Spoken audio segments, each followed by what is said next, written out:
My name is Chloe, and there was a time when I truly believed I was the most important person in her life.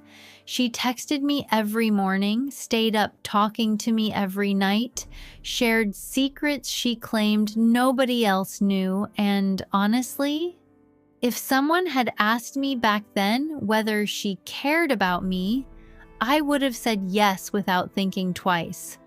Because people don't give that much time and attention to someone unless they genuinely care, right? That's what I believed. Until one night showed me how wrong I was. Because sometimes people make you feel like their favorite person, not because they plan to keep you forever, but because they need you while they're hurting. And once they heal, they leave. We met during one of the loneliest periods of my life. What started as a simple conversation quickly became an everyday habit. Good morning texts, late night calls, deep conversations about life, fears, and dreams. She remembered the little things about me. She checked on me when nobody else did. Slowly, she became the best part of my day. As weeks turned into months, I got attached. Really attached. My mood depended on her messages. If she sounded happy, I felt happy. If she sounded distant, my whole day felt off. Looking back now, that should have been a warning sign. But when you care about someone deeply, you ignore the things that don't make sense. There were small red flags. Sometimes she'd disappear for hours. Sometimes she'd avoid talking about the future, but every time I started questioning things, she'd come back with sweet messages that pulled me right back in. She always knew exactly what to say. Then came the night that changed everything.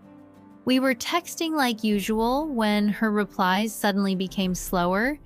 Minutes passed, then longer gaps. She was still online, still active, just not talking to me.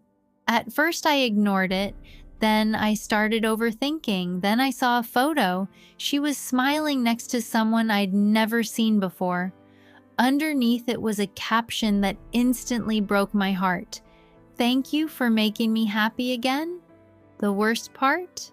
Only a few days earlier, she had told me I was the person who made her happiest.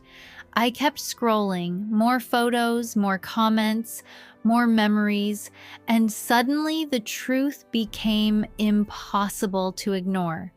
I wasn't as special as I thought. While I was building a future in my head, she was moving on with her life. A few minutes later, she texted me, "Sorry, I got busy." Busy.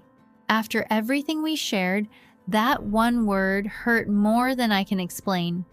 A few days later, I finally asked her the question I had been avoiding. "Was I ever really important to you?" She replied, "Of course you were. You helped me through one of the hardest times of my life." And that's when everything finally made sense. I wasn't her future. I was her comfort. I was the person who helped her survive a lonely chapter. And once that chapter ended, so did my place in her life. That realization hurt more than losing her because I wasn't grieving the person. I was grieving the future I imagined with her. Now I understand something I wish someone had told me years ago. Just because someone treats you like their favorite person doesn't mean they plan on keeping you forever. Sometimes people love the comfort you give them. Sometimes they love the attention. Sometimes they simply don't want to feel alone. But real love stays after the loneliness is gone. And if someone only chooses you when they're hurting, they were never really choosing you at all.